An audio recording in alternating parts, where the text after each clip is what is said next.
que cuando les enviemos el cuestionario, también les enviaremos la presentación que estamos viendo en este momento, de forma que puedan tenerla para sus futuras referencias, si es que eso les parece útil.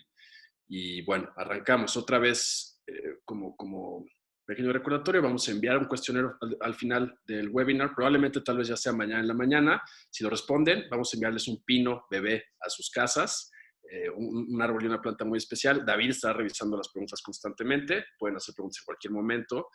Tendremos un espacio al final y vamos a enviar esta presentación junto con el cuestionario. La primera frase con la que quise empezar esta presentación es: tenemos 7 años para revertir la crisis climática. ¿Qué quiere decir esto?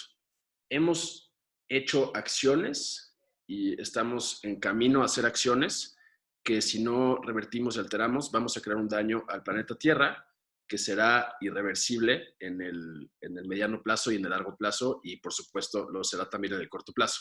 Entonces tenemos que ver cambios drásticos en nuestra manera de vivir en los siguientes 7 años, y creo que es posible, y esa es la razón por la que estamos aquí.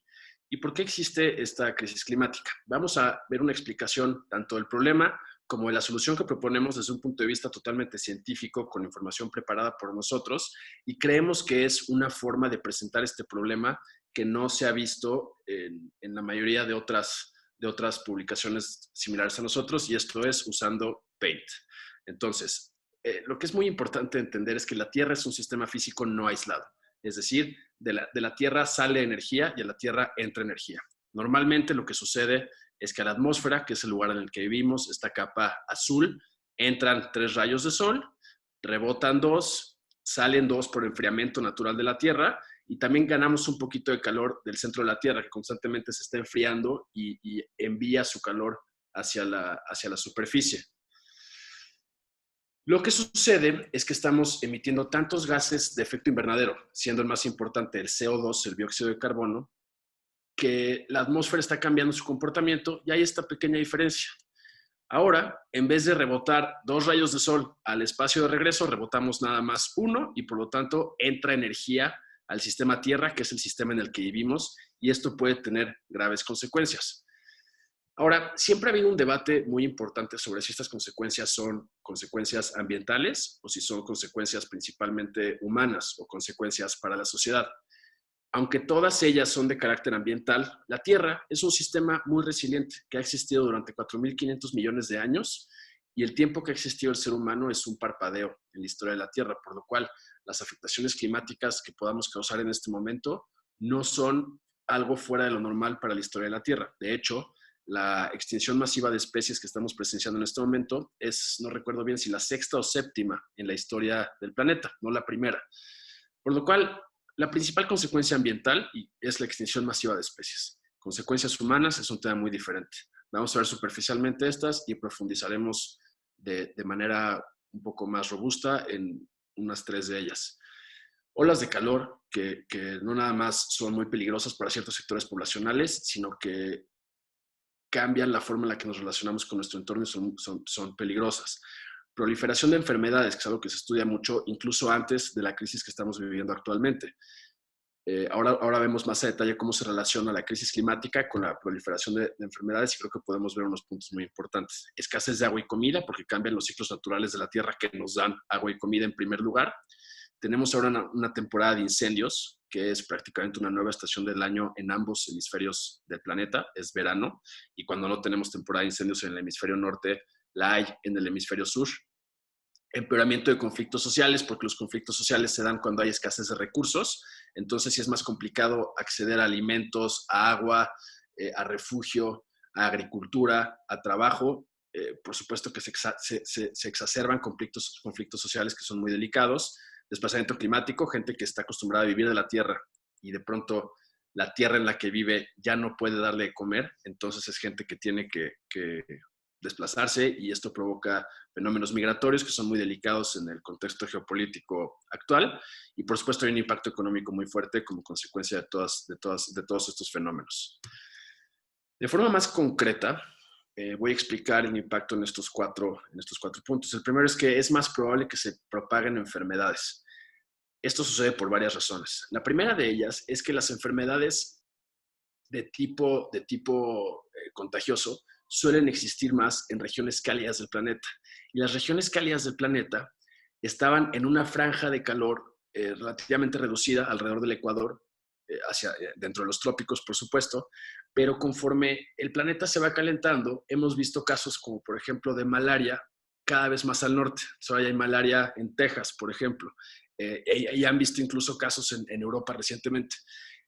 La relación específica entre el COVID-19 y el cambio climático no está todavía demostrada científicamente, por lo menos no, por lo mismo no podemos tocarla, pero es probable que hay algo por ahí. Ahora, también la crisis climática reduce nuestra capacidad de responder a estas enfermedades. Si las enfermedades están acostumbradas a una temperatura ambiente del planeta, nuestra principal defensa cuando nos enfermamos es que nos dé fiebre. Y esto es para matar a los bichos que están en nuestro interior. Si estos bichos están acostumbrados a vivir a una temperatura ambiente mayor afuera de nuestro cuerpo, nuestro aumento de temperatura no les va a afectar tanto como antes y por lo tanto son más resistentes a la fiebre. Entonces, esa es una forma en la cual la crisis climática nos hace más propensos a enfermedades. Otra es, si respiramos aire de mala calidad, una vez que nos dan las enfermedades, estamos en mayor riesgo de que sean graves. Ahora, desde el punto de vista de desastres naturales, son cada vez más energéticos, porque recuerden, decíamos y veíamos que hay cada vez más energía en la capa de la Tierra que nosotros habitamos.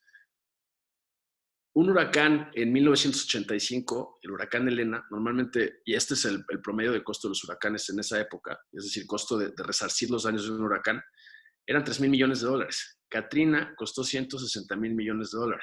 Entonces vemos un impacto económico directo que por supuesto pagan los contribuyentes y las personas que pagamos impuestos. Vemos un daño económico directo de tener un sistema climático y un sistema meteorológico más intensivo en energía.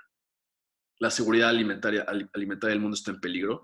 Esto porque la tierra que normalmente nos da comida ya no lo hace, ya sea porque hay sequía o porque hemos degradado el suelo por la deforestación, y esto es muy complicado. Y un número que a mí me impacta muchísimo es que el 50% de la vida que existía en el planeta hace 40 años ha desaparecido. Es decir, si poníamos a todos los seres vivos del mundo en una báscula hace 40 años, eso hubiera pesado el doble de lo que pesaría hoy. Y eso me parece altamente grave porque quiere decir que estamos haciendo que la Tierra sea un sistema menos habitable de lo que lo era antes. Ahora, ¿qué tanta ha sido nuestra producción de CO2? ¿Cómo ha afectado y cómo ha incrementado nuestra producción de CO2 durante la historia? En 1750 era prácticamente nula. Esto es todo el CO2 que se ha producido en la historia del planeta y qué región del mundo lo ha producido.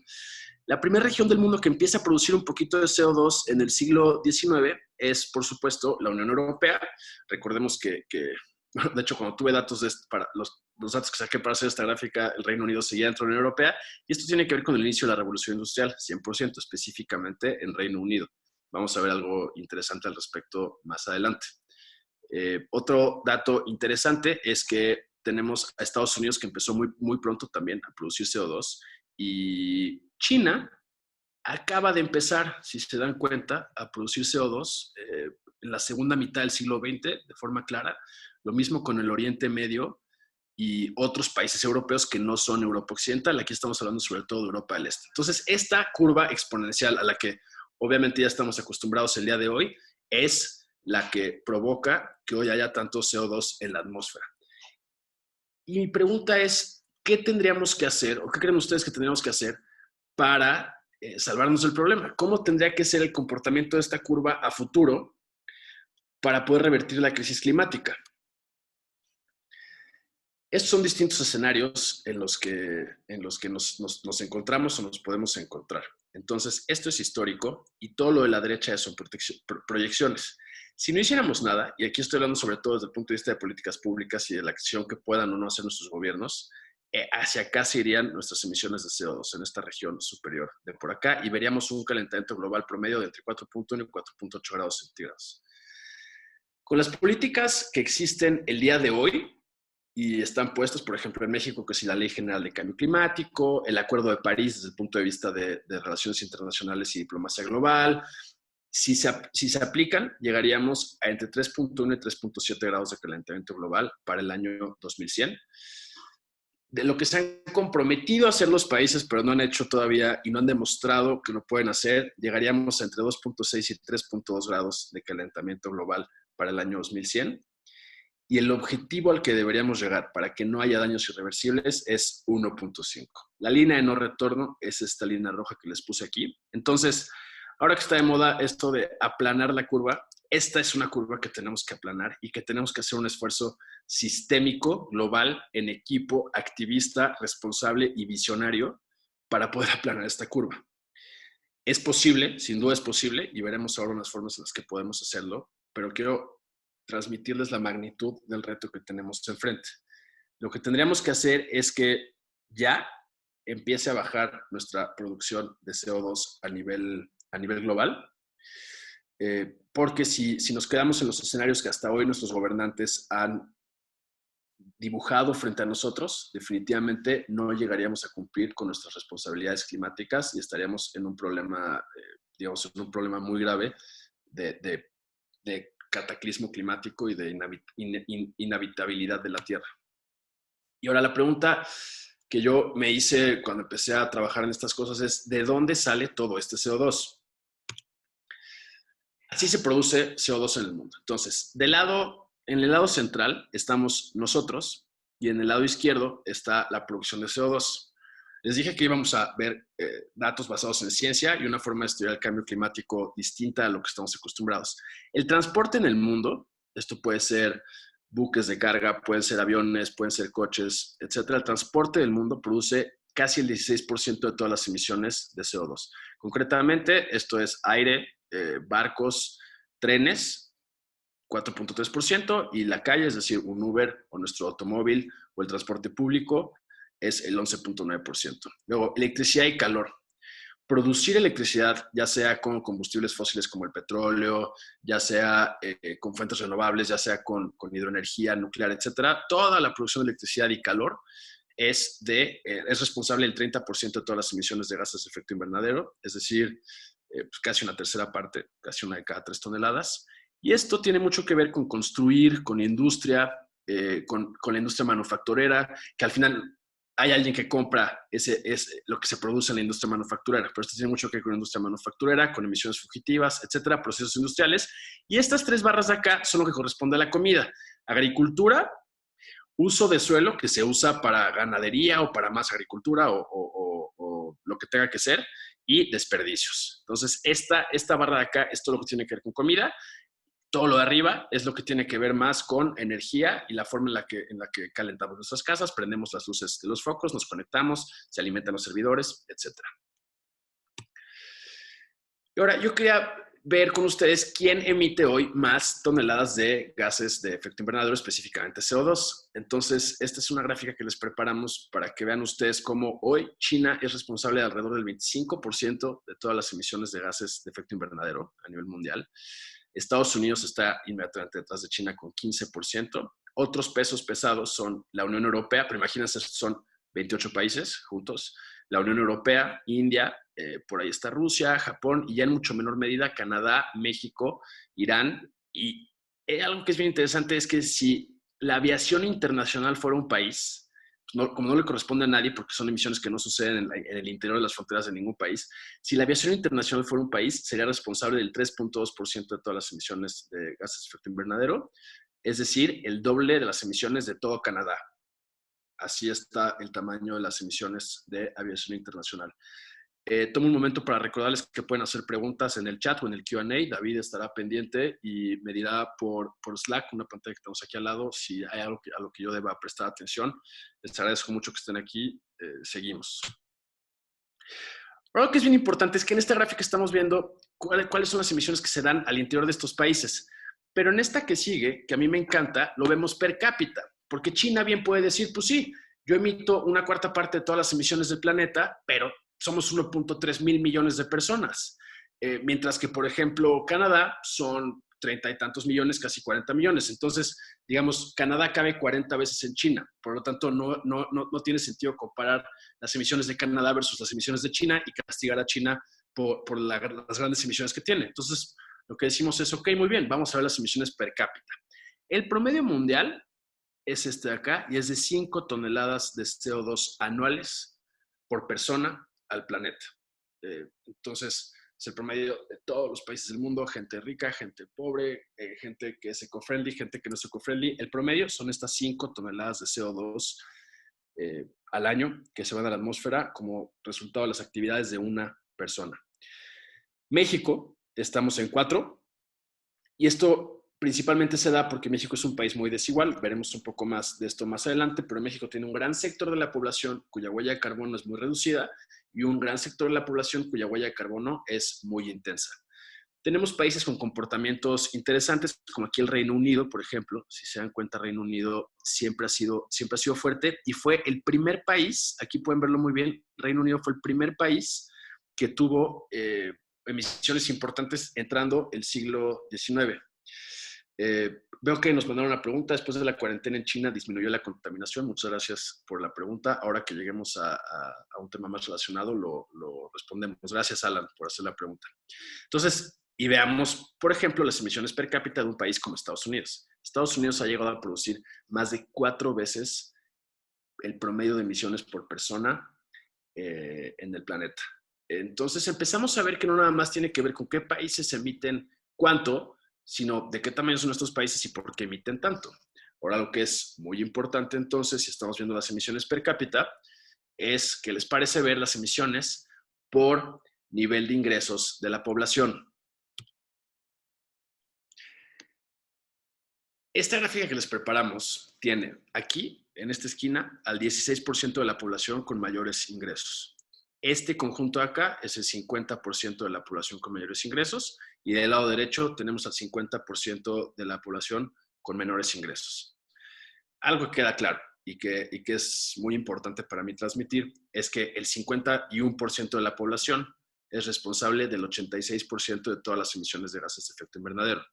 Y es aún más desigual si vemos al 16% de la población con mayores ingresos, que es responsable de casi el 40% de todas las emisiones de gases de efecto invernadero. Ahora, ¿por qué sucede esto?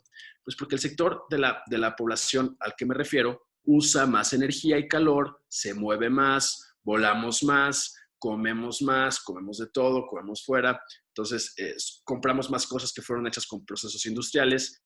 Y eso es básicamente la razón por la que el percentil más alto de ingresos de la población tiene una mayor huella de carbono, que está por ahí de las 12, 13 toneladas de CO2 anuales, alrededor del doble del promedio global. Y algo que es bien interesante es que ya no estamos hablando de países. Tanto en China como en Estados Unidos, como en México, por ejemplo, hay gente con una huella de carbono de 12 toneladas anuales y hay gente con una huella de carbono de 3 toneladas anuales de CO2. Entonces, tal vez el tema de la crisis climática ha sido mal abordado porque siempre estamos tratando de responsabilizar a países completos, pero al interior de los países tenemos fenómenos tan desiguales que es totalmente inútil verlo desde el punto de vista de las fronteras y es más útil verlo desde el punto de vista de sectores poblacionales según su ingreso. Gracias, Ana Rojo, por tu pregunta. Después de la cuarentena, ¿la contaminación bajará o subirá? Vamos a aprovechar ahora, antes de decirles qué soluciones proponemos, pueden hacernos preguntas. Vamos a tomarnos unos 3 minutos para responder las preguntas de Alan y de Ana.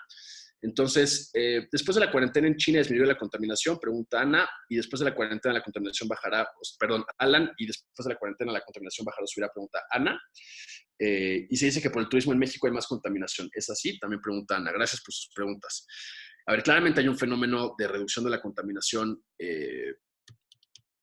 por la cuarentena y por la crisis. Les voy a enseñar cómo se ve eso en la última crisis que hubo. Entonces, aquí, si se dan cuenta, ¿cuál será la buena gráfica para enseñarles eso? Esta. Si se dan cuenta, aquí Japón tiene un valle muy claramente pronunciado en 2008. México tiene un valle pronunciado en 2008.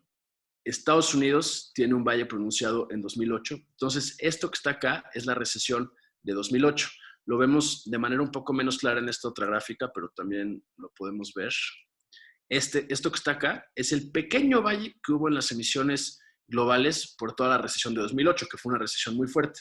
Entonces, si bien sí es cierto que se reducen las emisiones ahora, lo que podemos esperar es este rebote, y es un rebote de la actividad económica lo que estamos viendo es que están tan asociadas las emisiones a la actividad económica de un país o de un sector poblacional que si crece la actividad económica es muy probable que crezcan las emisiones, a menos que hagamos cosas radicalmente diferentes. El turismo, Ana, es una actividad intensiva en CO2, por supuesto, y no nada más eso, sino que el CO2 que emiten los aviones, a la altura a la que emiten ese CO2, es el doble de malo que si lo emitiéramos en la superficie. Es decir, tiene, depende de la publicación que veas, es 1.9 veces peor, una cosa así, pero bueno, yo digo el doble. Una tonelada de CO2 a 10 kilómetros de altura, donde vuelan los aviones, es el doble de mala para temas de cambio climático. Es más, es el doble de efecto invernaderosa que una tonelada que emite un coche a nivel de tierra, ¿no? Finalmente, pregunta Cristina Nájera, ¿qué acciones ha tomado UK y Estados Unidos para bajar los niveles de CO2 en los últimos años? Eso es muy interesante. Sobre todo han tomado acciones de políticas públicas, entonces han creado bonos sustentables, que son acciones de mercado para que empresas que bajan su contaminación sean acreedoras a un bono estatal. Han creado subsidios a la implementación de energías limpias. UK es uno de los principales exponentes en energía eólica de alta mar, por ejemplo, ¿no? Y nosotros también tenemos alguna solución por ahí propuesta, y es para nosotros absolutamente necesario capturar CO2 de la atmósfera. Entonces, digamos, yo veo esta curva y digo, ok, está bien bajar la producción para bajar, digamos, para poder aplanar la curva, pero lograr esto que tenemos que lograr, sí se puede, pero nadie ha pensado en tenemos que capturar CO2 de la atmósfera. Básicamente, si se nos está metiendo agua a un barco de madera en alta mar, tienes de dos sopas. O tapas el hoyo por el cual se está metiendo agua, o sacas el agua que se está metiendo a cubetazos. Y en realidad tienes que hacer las dos, porque si sigue entrando agua, o lo tapas demasiado tarde, ya tienes agua dentro del barco y te vas a hundir. Si solo sacas agua del barco y no tapas el hoyo, entonces no sirve de nada. Hay que hacer las dos. Nosotros proponemos soluciones que son más sacar el agua del barco para que no se hunda, y eso tiene que ver con capturar CO2 de la atmósfera. Y nosotros creemos que llegó la hora de pensar en soluciones basadas en la naturaleza. Ahora, ¿por qué proponemos soluciones basadas en la naturaleza? Estoy viendo que entran más preguntas, se los agradezco mucho. Ahora llegamos a ellas. ¿Por qué es el momento de pensar en soluciones basadas en la naturaleza? Pues por todos los beneficios que nosotros creemos que esto puede tener. ¿Cómo funciona la captura de carbono basada en la naturaleza? Tiene que ver con dos cosas, combustión y fotosíntesis. Y algo que yo aprendí recientemente y me fascina es que la combustión es la reacción opuesta a la fotosíntesis. La combustión, tienes un pedazo de madera, le aplicas calor y entonces la reacción de combustión toma oxígeno del aire, lo junta con el carbono de la madera, crea fuego y desprende CO2 a la atmósfera. Eso sucede en el escape de nuestros coches, en una fogata, todo el tiempo, ¿no? La fotosíntesis, en cambio, toma CO2 del aire, libera oxígeno y la parte de carbono, el C de la molécula de CO2, pasa a formar parte de la madera.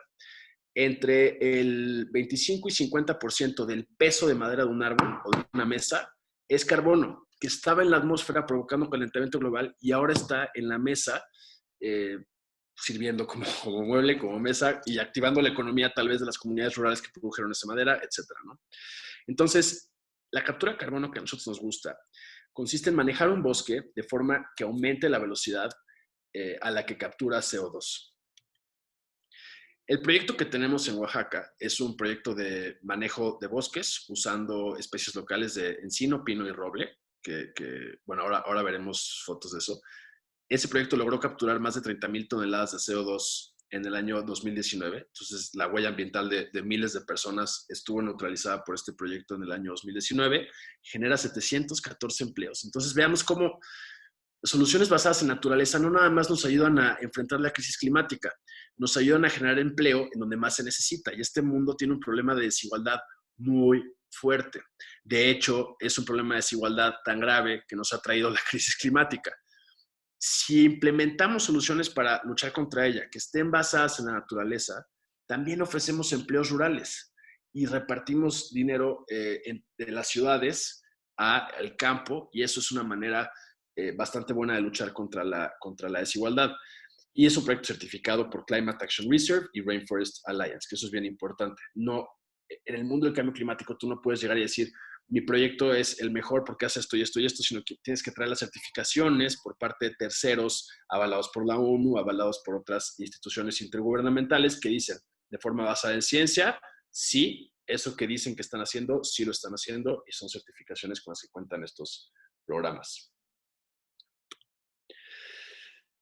Aquí les puse unas cuantas fotos de cómo funciona hacer manejo forestal. Entonces, las primeras son las de las personas que llevan estos programas. Ella es Doña Sol. Doña Sol se encarga personalmente de criar 18,000 pinos cada año, desde que son una semilla recién germinada hasta que están listos para ir a plantarse a un bosque. 18,000 pinos cada año, ella sola. Es una locura de persona, por supuesto. Estos acá arriba son Carlos e Isauro. Carlos es el coordinador técnico del manejo forestal de 18 comunidades en Oaxaca e Isauro, del lado derecho, es el presidente del comisario de bienes comunales de un ejido en la Sierra Norte de Oaxaca, que se llama Santiago Jiacuí. Y lo que se hace para medir cuánto carbono captura un bosque, bueno, es, hay que plantar los árboles, por supuesto, lo que vemos aquí abajo a la derecha.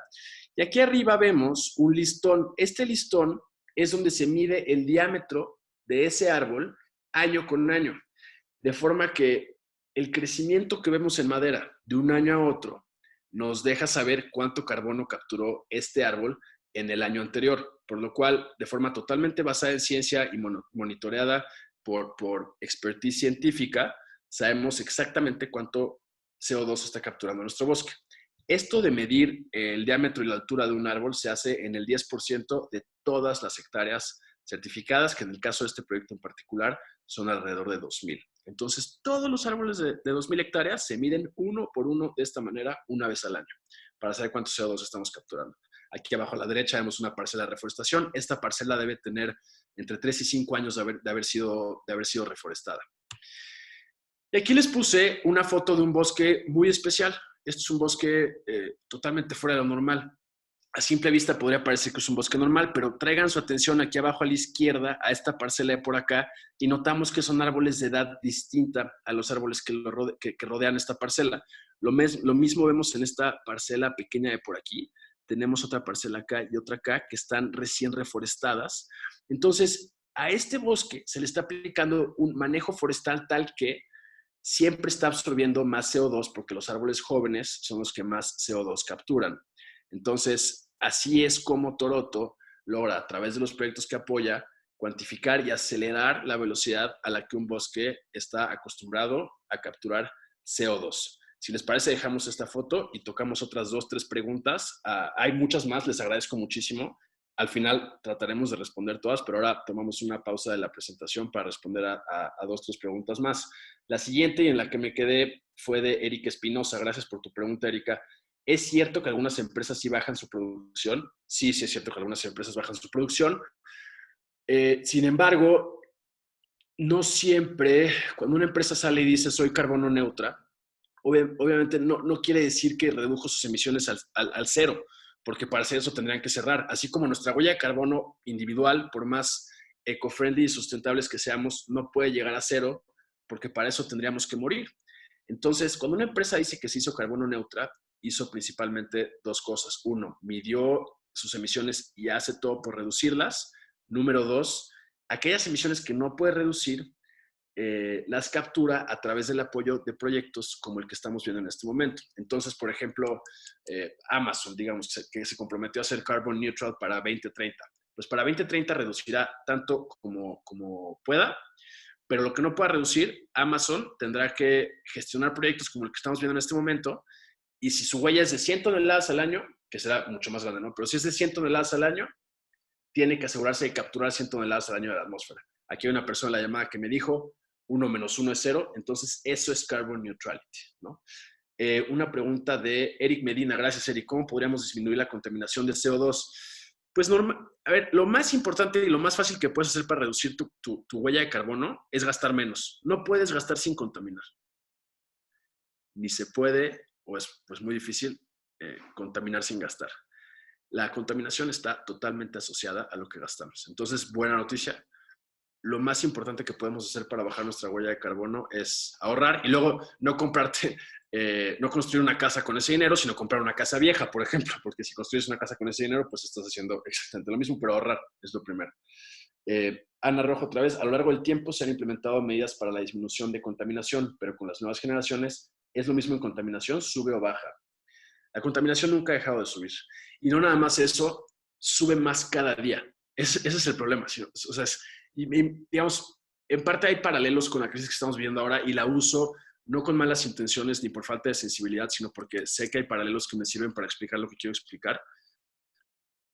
Es como si siguiera habiendo más casos un día después de cada otro por siempre. Eso es lo que está pasando desde el punto de vista de contaminación. Jocelyn, última pregunta de esta sesión de preguntas y respuestas y tocamos otra en unas diapositivas más. Pregunta, ¿cómo podríamos evitar que el CO2 siga aumentando? Es similar a la que hicieron más arriba, me parece que Eric Medina. Mi primer tip, y a ver, y nosotros mandamos muchos tips. Si se meten a nuestro newsletter gratuito, van a recibir uno a la semana. Un sustainability tip, le llamamos, ¿no? Entonces, mandamos muchos, pero lo primero y lo que siempre respondo cuando alguien me pregunta esto es gastar menos, de verdad. Compren cosas solamente si creen que las van a usar por lo menos 10 años. No compren nada que sepan que van a tirar dentro de los próximos 12 meses. Eso es lo primero, de verdad. ¿Okay? Seguimos con la presentación y ahora más adelante volvemos a la sesión de preguntas y respuestas. ¿Cómo usamos el manejo forestal para servir a personas que quieren neutralizar su impacto en el planeta? Y esto no es reducir todavía sus emisiones, eso lo tenemos que trabajar también, pero estoy hablando en este momento de neutralizar nuestras emisiones, que es una estrategia agresiva que para mí es muy importante en este momento. Lo primero que hace Toroto como empresa es medir tu huella de carbono de una forma, a ver, si se meten ahorita una calculadora de huella de carbono de otras que hay por ahí, ¿cuántos kilowatt-hora usas cada mes? Nadie sabe. Bye, nadie lo hace. Nosotros medimos tu huella de carbono de una forma divertida, sencilla. Se van a reír sí o sí, hay unos chistrotes por ahí, en fin, ¿no? Luego, a cambio, una suscripción mensual que depende de su huella de carbono. Si es una huella muy alta, pues será una suscripción más alta. Si es una huella baja, será una suscripción más baja. Entonces, dependiendo de la huella que tengan y a cambio de una suscripción mensual, nosotros aplicamos las técnicas de manejo forestal, usamos esos recursos para aplicar las técnicas de manejo forestal, como están viendo aquí atrás, que sean necesarias para capturar exactamente la misma cantidad de CO2 que ustedes emiten o más. Entonces, prometemos carbon neutrality y una neutralización de nuestra huella de carbono, ¿no? Enviamos constantemente información de calidad y basada en ciencia para que puedan reducir su huella de carbono, porque no se vale decir, ya estoy neutralizando, ya me vale gorro y puedo hacer lo que sea en la vida. Siempre es importante reducir más nuestra huella de carbono. Entonces, hay que hacer las dos cosas en el barco que se está hundiendo. Tapar el ingreso de agua al barco y sacar el agua que ya está dentro del barco. Neutralizar es sacar el agua que ya está dentro del barco, pero también tenemos que reducir nuestras emisiones, y eso es bien importante. Mandamos semanalmente los martes información útil para reducir emisiones, los famosos Sustainability Tips, junto con más información de calidad y reflexiones sobre el tema de cambio climático y cosas que nos parecen importantes, ¿no? Y además enviamos un certificado a tu nombre cada mes demostrando la neutralización de tus emisiones. Es un certificado foliado y repetible. Lo que hacemos es que luego agrupamos todos los certificados, vemos cuántas huellas de carbono logramos neutralizar en un año y eso se va directamente a los proyectos forestales en la Sierra Norte de Oaxaca u otros. Ahora estamos trabajando exclusivamente con el de la Sierra Norte de Oaxaca por todas las certificaciones que tiene y por todos los procesos basados en ciencia que tiene, ¿no? Que son muy importantes para nosotros. Este es un screenshot de nuestra calculadora de huella de carbono. Esto en realidad son animaciones, son GIFs, pero no quise arriesgarme a poner GIFs en Zoom. Es la primera vez que hago un webinar, entonces no quise correr riesgos. Pero bueno, es a ver qué desayunas, qué comes, cómo te mueves. O sea, te hacemos preguntas sobre tu día a día para entender más o menos cuál es tu huella de carbono y que por supuesto está provocada por nuestras actividades del día a día, ¿no? Y después de medir tu huella de carbono, ofrecemos obviamente en el sitio, esto no es obligatorio por supuesto, pero ofrecemos en el sitio, perfecto, tu huella de carbono es 12 toneladas de CO2, si te suscribes por 220 pesos mensuales, nosotros nos encargamos a través de manejo forestal de reducir esas 12 toneladas de CO2 de la atmósfera. Los invitamos en este Día de la Tierra a que se suscriban. Nos funciona muchísimo, no nada más a nosotros, sino a las comunidades rurales con las que trabajamos. Digamos, creo que sí fue una locura haber empezado un proyecto así en enero 2020. Vamos bien y estamos muy contentos y no estamos en riesgo de tener que frenar la operación por la crisis, afortunadamente, pero sí los invitamos a que si está dentro de sus posibilidades, se suscriban para neutralizar su huella de carbono con nosotros. Creemos que es sabio, creemos que es asequible, es totalmente basado en ciencia y es una forma de aplanar la curva de la crisis climática. Y luego, finalmente, antes de pasar a la tercera sesión de preguntas y respuestas, quería decirles, a ver, el árbol que les vamos a mandar, pues obviamente es un pino de los que usamos para capturar carbono. Son pinos que en la maceta en la que lo mandamos no van a crecer mucho, no se preocupen por de repente tener unas habichuelas mágicas que rompan el techo de su vivienda, pero nos encantaría tener el privilegio de mandarles un pino bebé, porque creemos que sería un bonito recordatorio de que tenemos una conexión con la naturaleza. Ese pino estará capturando CO2 en su casa, entonces nos encantaría tener el privilegio de enviárselos. Para que se los enviemos, tienen que calcular la huella de carbono en toroto.mx/es en inglés o en español /calculator. Recuerden que les vamos a mandar esta presentación y luego completar el cuestionario que les vamos a mandar entre hoy y mañana. No hay respuestas equivocadas otra vez. Esto es para ver si mis capacidades de comunicación funcionaron o no. Pasamos a otra sesión de preguntas y respuestas. Entonces me quedé en... Alan Gallegos, ¿benefician más los carros de Tesla? Muy buena pregunta. Voy a poner mejor la foto del bosque que me encanta. Eso. Alan, esta es una súper pregunta. Los coches de Tesla se cargan con electricidad y esa electricidad se puede producir de distintas maneras. Si esa electricidad se produce usando combustibles fósiles, petróleo, carbón, pues tiene una huella de carbono importante usar el Tesla. Si esa electricidad se produce con energía solar, la huella de carbono es nula. Ahora, dicho eso, si usamos fuentes fósiles, como en el caso de México, sí tiene menor huella de carbono usar un Tesla que usar un coche normal, pero la diferencia no es tanta porque seguimos usando electricidad para cargar el coche que fue producida de forma no sustentable. Luego tenemos a Eric Medina. ¿Cómo podríamos ayudar a tener un México más limpio de CO2? A ver, para eso estamos aquí. O sea, mi sueño más grande, y creo que esto comparto con el extraordinario equipo con el que trabajo, es un México neutro en CO2. O sea, no hay razón por la cual no lo podamos lograr. Tenemos todo. Tenemos los ecosistemas, talento, ingeniería forestal, gente en comunidades rurales con capacidades de manejo forestal espectaculares. Y hay otras tecnologías, no nada más manejo forestal para capturar CO2.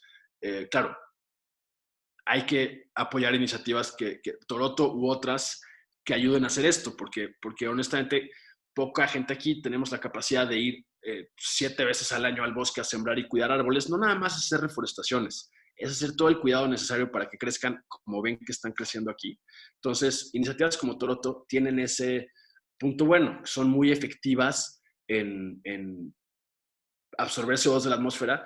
Aproximadamente el 80% de todo lo que ingresa a nosotros por parte de estas membresías se va directamente al bosque, el otro 20% lo usamos para nuestros sueldos, operación, oficinas. Bueno, oficinas ahorita ni estamos rentando, pero bueno, nuestra operación. Y porque queremos crecer, o sea, marketing, pagar el mentado Zoom, etcétera, ¿no? Ahora pregunta Andrea, sí, Andrea Murguía, ¿podemos replicar este programa en otras zonas del país? 100%. Estamos viendo replicarlo en Puebla, en Yucatán y o en Veracruz. Lo queremos replicar pronto porque genera mucho empleo, porque absorbe mucho CO2 y porque está ultra cool poner muchos más bosques de miles de hectáreas. Entonces, sí estamos viendo replicarlo pronto. La velocidad de lo que le hagamos dependerá de la velocidad a la que consigamos nuevos miembros que financien esta expansión. Eso es bien importante. Luego pregunta Ana Rojo, ¿México es un país muy afectado por la contaminación o estamos a un nivel considerable para regenerarse? Muy buena pregunta.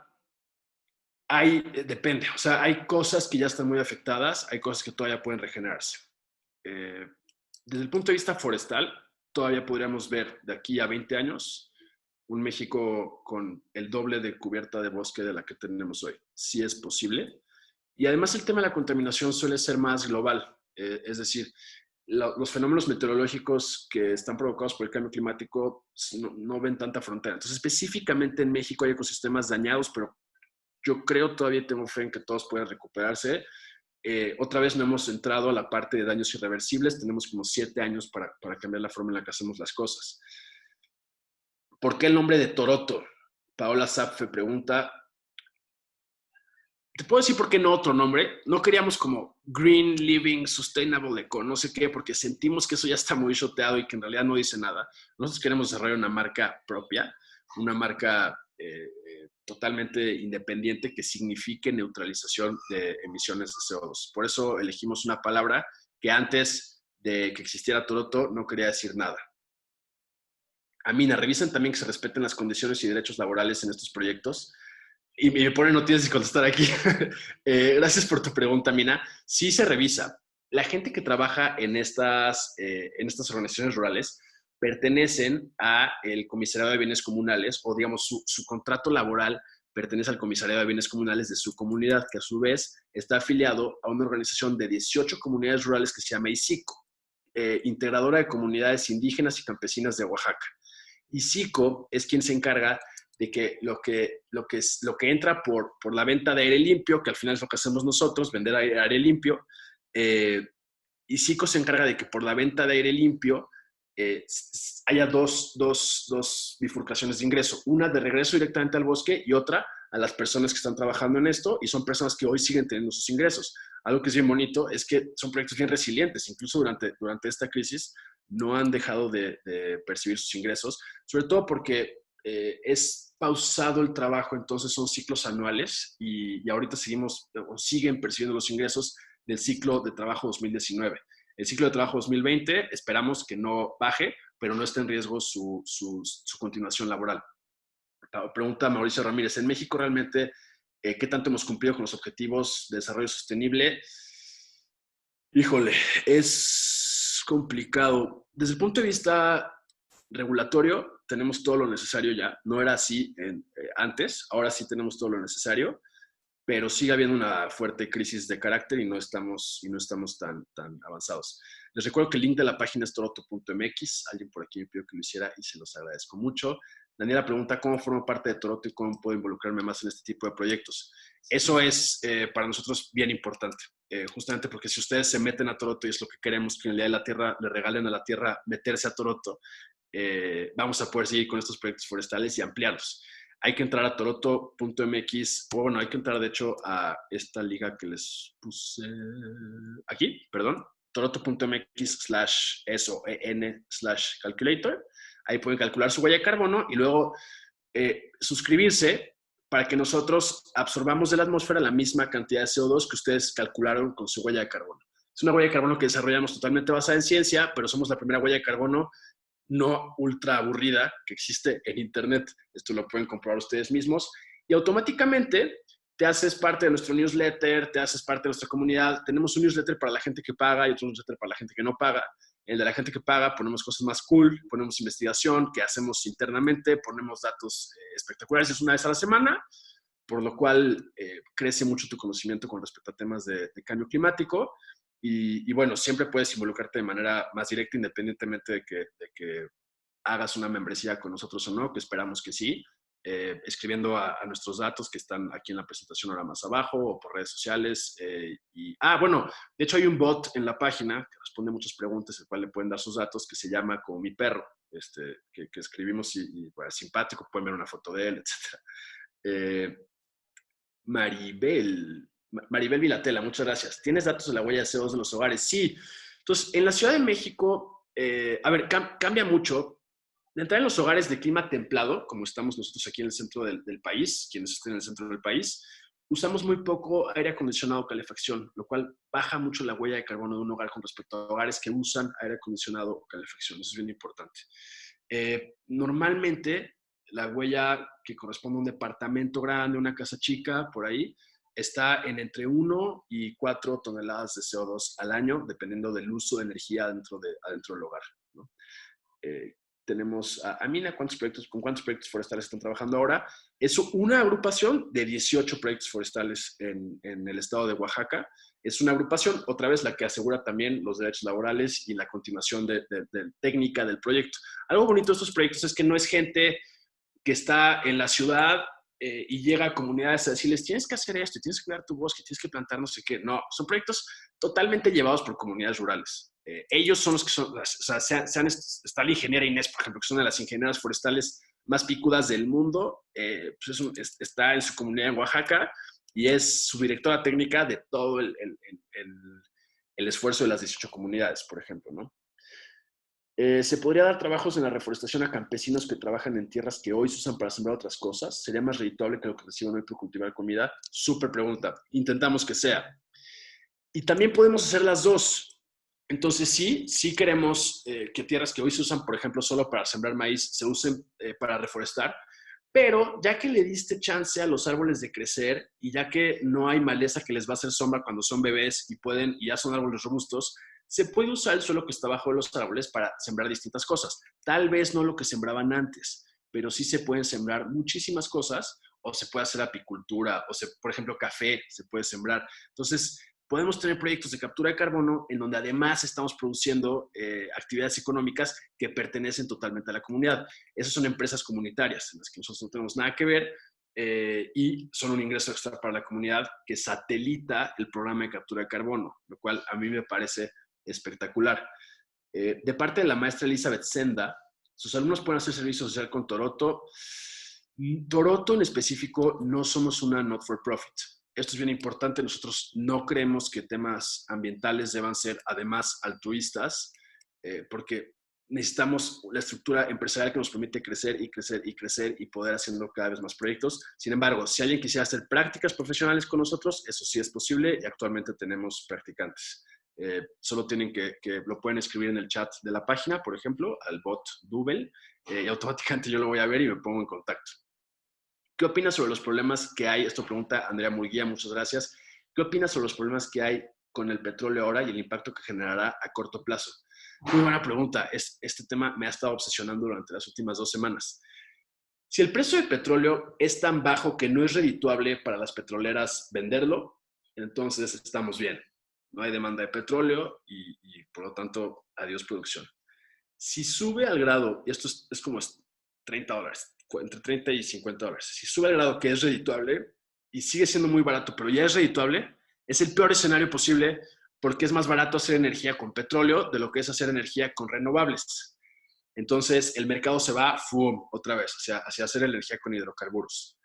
Si el petróleo sube a 80, 90, 100, $110, que hemos estado por ahí, otra vez es demasiado caro y por lo tanto conviene hacer proyectos de energías renovables y no generar electricidad con petróleo.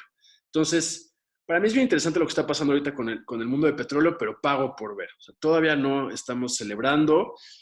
Creemos que va a haber un rebote importante en los precios del petróleo, que se estabilizará alrededor de 30, $35 hacia principios del próximo año. Y desafortunadamente eso es redituable para muchas de las empresas que producen petróleo. Ahora, las más grandes empresas petroleras son las que menos tienen que gastar por barril de petróleo. Entonces, lo malo de todo este asunto es que las empresas petroleras que quiebran son las más chiquitas, que en Estados Unidos hay muchas empresas chiquitas petroleras, pozos que sacan entre 20 y 40 barriles de petróleo en un día, mientras que Pemex saca 1.6 millones. Bueno, hoy no, pero ese es el número normal de Pemex. ¿Qué otros beneficios podríamos tener al disminuir el CO2? Increíble pregunta. Entonces, si seguimos trabajando con estos bosques, estamos cosechando agua de calidad, evitamos erosión del suelo, ofrecemos un lugar para fauna. En estos mismos bosques se han puesto cámaras trampa. Hemos visto puma, hemos visto jaguar, que está en peligro de extinción, hemos visto jabalís, hemos visto águilas, o sea, venaditos, por supuesto. Entonces son bosques que además de estar capturando carbono y produciendo ingresos para las comunidades y limpiando el planeta, son casa de animales que están en peligro de extinción y es bien importante por eso también recuperar la masa forestal de México. Ahora, no solo eso, sino que cosechas agua, que eso es bien importante, y mejoramos la calidad del aire y por lo tanto nuestra salud respiratoria en general mejora, que eso pues nos puede dar igual en tiempos normales, pero hoy creo que ya nos quedó claro que es importante tener una buena salud respiratoria. Eso es bien, eso es para mí fundamental. O sea, la crisis actual está demostrando la fragilidad del sistema en el que vivimos, pero esa fragilidad va a jugar mucho más en contra de nosotros conforme se vayan empeorando los problemas relacionados a la crisis climática. Luego pregunta Erika Jiménez, ¿hay vacantes disponibles o alguna manera de ser parte del equipo de Toronto? Sí, sí hay vacantes disponibles. Estamos buscando con urgencia una persona que haga código. Entonces, si saben de alguien que haga código o tú haces código, Erika, nos encantaría hablar contigo ya. Ahora, tenemos más vacantes planeadas, pero desafortunadamente por el tema COVID vamos a tener que esperarnos un poquito más para hacerlas. Queremos ver más o menos cuánto está durando este show para no arriesgarnos a detener nuestra operación. Entonces, hoy no hay riesgo de que tengamos nuestra operación, nuestra operación. queremos ver cuándo estaremos en posición de abrir nuevas vacantes. Aún así, te invito a mandarme tu CV, porque pues, en cuanto abres una vacante, los primeros CVs que ves son los que ya tienes en tu computadora. Entonces, mándamelo, por favor. Ana Rojo, ¿cómo afectó lo que pasó en el Amazonas en todo el mundo? Pues el Amazonas es un fenómeno bien interesante. Tiene una elevada cantidad de carbono ya capturada en sus bosques. El Amazonas es un bosque tan viejo que no captura mucho carbono día a día, porque son árboles que ya no crecen mucho día a día. Solo si es un gran depósito de CO2, porque ya se capturó todo ese CO2. Cuando hay un incendio forestal en el Amazonas, todo el carbono que está capturado en los troncos de los árboles del Amazonas sale a la atmósfera. Entonces tienes reversiones climáticas y el Amazonas podría convertirse en un cuerpo emisor de CO2 y eso sería bastante, bastante grave. Los fenómenos, pregunta Andrea Vázquez, gracias. ¿Los fenómenos meteorológicos extremos están relacionados al cambio climático? Sí, 100%. Entonces, otra vez, volviendo a esta gráfica que vimos al principio, no lo dije, perdón, no es otra vez, pero volviendo a esta gráfica, a mi dibujo de Paint que vimos al principio, esto que estamos provocando, esta pequeña diferencia en el comportamiento del planeta, hace que haya más energía entre el espacio y lo que está abajo de nosotros. Entonces, el problema no es que aumente la temperatura promedio global del planeta en 2 grados centígrados. Si durante un día la temperatura varía en 6 grados y nadie lloramos. El problema es que hay mucha más energía en la atmósfera y entonces los fenómenos meteorológicos son mucho más energéticos. Exactamente. Vuelvo a la foto del bosque, que me encanta. Ahí está. Luego, gracias Andrea por esa pregunta. Iván Guerra, ¿vinculan su proyecto con el cuidado de la fauna local? Hasta ahora hemos hecho nada más monitoreo. Entonces, sabemos que hay fauna local, sabemos que hay cada vez más, pero no es un proyecto específico de conservación de fauna. Dicho eso, sí ha habido intervenciones de monitoreo de la CONAVIO, por ejemplo, de CONAFOR también, aunque no sean directamente fauna, pero han habido intervenciones de CONAFOR, nada más como para monitorear que la salud de la fauna mejore con este proyecto. Y eso es lo que vemos y es el principal indicador de un bosque sano. Obviamente, que haya animales que deciden llamarlo su casa. Nosotros somos los únicos animales que preferimos vivir en una ciudad. Freddy González, somos un país que produce demasiado CO2 en comparación a otros países. ¿Qué posición ocupamos con respecto a otros países? Gracias por tu pregunta, Freddy. Regreso a esta gráfica que vimos por acá. México está bajo Estados Unidos, produce el 1.4 de las emisiones de gases de efecto invernadero a nivel global. Entonces, pues básicamente no es mucho. Y aún así, somos el productor número 15, 16 de gases de efecto invernadero a nivel global. Lo que tenemos es grandes productores como China, Estados Unidos y la Unión Europea, que tienen la mayor parte de las emisiones. México no tanto. Y no tanto porque seamos muy sustentables, sino porque tenemos 50 millones de pobres. Y afortunado o desafortunadamente, la huella ecológica o la huella de carbono de una persona que tiene ingresos bajos es baja, porque como les decía hace rato, no puedes gastar sin contaminar. Entonces, nuestra contaminación está totalmente asociada a nuestro gasto. Mariana pregunta, además de suscribirnos a Toroto, ¿qué otras recomendaciones con respecto a nuestros consumos serían urgentes? Pues les puedo pasar unas. En tiempos de coronavirus, ¿cómo podemos tener una estancia en nuestros hogares más sustentable? El otro día estábamos hablando, el último newsletter que mandamos, por ejemplo, 10 recomendaciones de qué tan eco-friendly o no es pedir Rappi, Uber Eats, etcétera, ¿no? En realidad depende de qué estemos sustituyendo con la comida que pedimos. Es decir, si en el refrigerador tienes comida que compraste y estás a punto de tirarla y pides por Rappi o por Uber Eats, es lo peor que puedes hacer, porque estás desperdiciando comida y estás trayendo comida nueva que no era necesaria. Si no tienes comida en el refri o tienes pura comida fresca y pides Rappi o Uber Eats, no hay tanto problema porque no estás desperdiciando comida como resultado de tu pedido por internet. Y sigue siendo muy importante el contenido del paquete. Vimos en otro newsletter, el impacto de una hamburguesa normal es 2.5 veces mayor que el impacto de una hamburguesa vegana. Entonces, comida tailandesa, comida japonesa, en general son comidas que tienen un bajo contenido en CO2. Daniel Pineda, ¿qué va a pasar con las tierras de los pueblerinos? Es que yo soy de Oaxaca y tengo familia que vive en pueblos así. Pues Daniel, muchas gracias por tu pregunta. Las tierras son de ellos. Este bosque que estamos viendo es de, este en específico es del ejido de Santiago de Jiacuí, en la Sierra Norte de Oaxaca. Entonces, de hecho, el proyecto no podría estar certificado si la tierra no fuera de ellos. Es una forma bien bonita de activar economías de pueblos de este tipo, o eso me lo parece a mí, y lo digo obviamente con mucho respeto, porque en ningún momento se despoja a los pueblerinos de su riqueza. Al contrario, es de ellos y solo puede funcionar el proyecto si sigue siendo de ellos y es de ellos para siempre, ¿no? Andrea Vázquez, ¿cómo se miden los gases de efecto invernadero? Muy buena pregunta. Normalmente, si es asociado a la combustión, lo que hacemos es ver el contenido de carbono que tenía aquello que estamos quemando. Entonces, la madera tiene un contenido de carbono, el petróleo tiene un contenido de carbono, el gas natural tiene un contenido de carbono. Por ejemplo, el gas natural, por cada kilogramo de gas natural que usamos en nuestras casas, se emiten a la atmósfera 2.5 kilogramos de CO2. Entonces, existen ese tipo de relaciones. En México específicamente pueden consultarse en el sitio del INEC, el Instituto Nacional de Ecología y Cambio Climático.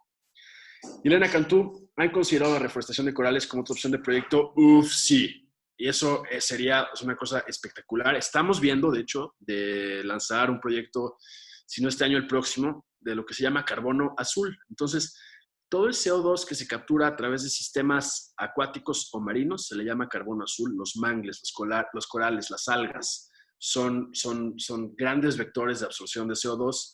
El reto que hay es que es difícil de medir. Entonces, si tú eres una de nuestras miembros y pagas a Toroto porque capturemos 1 tonelada de CO2 de la atmósfera cada año, pues para mí es bien importante tener la capacidad de medir el CO2 que estoy capturando para no fallarte. El problema de los corales hoy, el reto es científico, es técnico. No está bien desarrollada la metodología para medirlos, pero estamos trabajando en desarrollarla, por supuesto que sí. Y creo que hasta acá llegamos con las preguntas.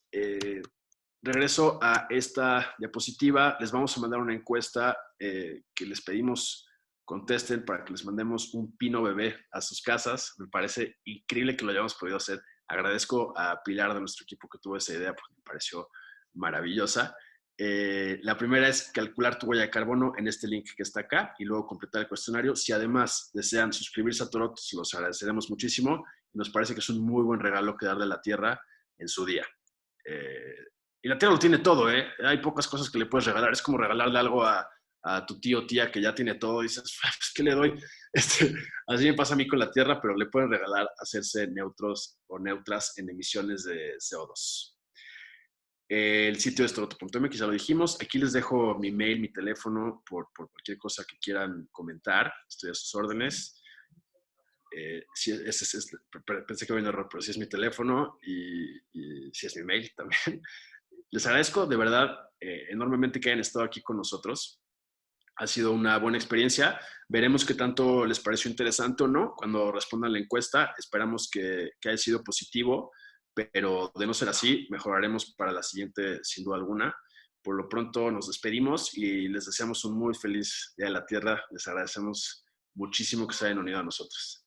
Sin más, creo que no hubo preguntas sin responder. Si las subo, David, házmelo llegar, por favor, para que podamos responderlas vía remota, vía digital, ahora que lo hagamos. David, me mandaron una pregunta más. Maribel, ¿han visto opciones de algas? Y entiendo que bajar el consumo de carne es una de las opciones más rápidas para bajar emisiones de CO2. Sí hemos visto opciones de algas. Nos encantaría trabajar con algas pronto. Es difícil medir el carbono que captura una alga, pero se puede y es una solución técnica que tenemos que implementar. Lo hemos visto. Y bajar el consumo de carne es una muy buena opción para bajar tu huella de carbono. El tema de que, o sea, la razón por la que los animales o la carne tiene tanta huella de CO2 es porque metemos un paso en la cadena alimenticia entre plantas y nosotros. Entonces, están las plantas, perdón, el animal come planta y usa mucha de esa energía para solo estar parado y calentar su cuerpo, y luego nosotros comemos el animal.